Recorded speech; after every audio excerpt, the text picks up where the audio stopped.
अमरावती विधान परिषद निवडणुकीची मतदान प्रक्रिया 18 जून रोजी पार पडली असून आता संपूर्ण जिल्ह्याचं लक्ष लागलंय ते 22 जूनच्या मतमोजणीकडे।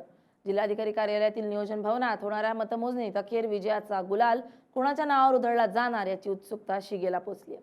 18 जून रोजी अमरावती जिल्ह्यातील 7 मतदान केंद्रांवर विधान परिषद निवडणुकीसाठी मतदान पार पडलं। जिल्ह्यातील एकूण 451 मतदारांपैकी 427 मतदारांनी मतदानाचा हक्क बजावत 94.68% मतदानाची नोंद केली। या निवडणुकीच्या रिंगणात भाजपचे प्रवीण पोटे, काँग्रेसचे हर्षजित देशमुख आणि वंचित बहुजन आघाडीचे निलेश विश्वकर्मा असे 3 उमेदवार मैदानात होते। मात्र प्रचाराच्या शेवटच्या टप्प्यात काँग्रेसचे उमेदवार हर्षजित देशमुख यांच्याबाबत त्यांच्या पक्षातील काही नेत्यांनी गंभीर आरोप केले। त्यानंतर देशमुख हे प्रचारातून फारसे सक्रिय दिसले नाही। दरम्यान काँग्रेसने या निवडणुकीत तटस्थ राहण्याची भूमिका घेतली होती। मात्र पक्षाच्या भूमिकेकडे दुर्लक्ष करत काही काँग्रेस मतदारांनी मतदानाचा हक्क बजावल्यानं त्यांच्या मतांचा कौल नेमका कोणाकडे गेलाय याबाबत राजकीय वर्तुळात चर्चा रंगू लागली आहे। त्यामुळे या निवडणुकीत भाजपचे प्रवीण पोटे आणि वंचितचे निलेश विश्वकर्मा यांच्यात थेट लढत असल्याचं चित्र दिसून येते। भाजपच्या काही पदाधिकाऱ्यांनी प्रवीण पोटे यांना 400हून अधिक मतं मिळून मोठ्या मताधिक्याने विजय मिळेल असा दावा केलाय। मात्र अंतिम निर्णय मतपेटीत बंद असून तो 22 जून रोजी मतमोजणीनंतर स्पष्ट होणार आहे। 22 जून रोजी सकाळपासूनच जिल्हाधिकारी कार्यालय परिसरातील नियोजन भवनात मतमोजणीला सुरुवात होणार असून दुपारपर्यंत निकाल हाती येण्याची शक्यता प्रशासनानं व्यक्त केली आहे। त्यामुळे विजयाचा गुलाल भाजपचा उधळला जाणार की वंचित बहुजन आघाडी बाजी मारणार याकडे संपूर्ण अमरावती जिल्ह्याचं लक्ष लागलंय।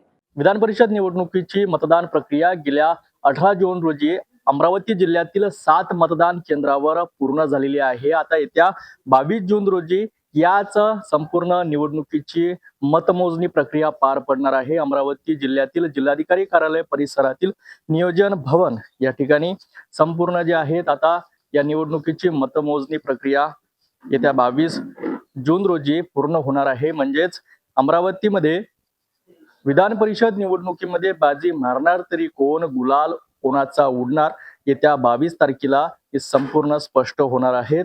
या संपूर्ण निवडणुकीचं जर एकंदरीत चित्र पाहिलं तर एकूण 3 उमेदवार या निवडणुकीच्या रिंगणात होते। यामध्ये भाजपाकडून प्रवीण पोटे, काँग्रेसकडून हर्षजित देशमुख तर वंचित बहुजन आघाडीकडून निलेश विश्वकर्मा हे या निवडणुकीच्या रिंगणात होते। आपण सध्या नियोजन भवन परिसरामध्ये आहोत। आपण पाहू शकता संपूर्णपणे जे आहे या ठिकाणी पोलिसांचा चोख बंदोबस्त सुद्धा लावण्यात आलेला आहे। येत्या 22 जून रोजी संपूर्ण निवडणुकीचं चित्र स्पष्ट होणार आहे।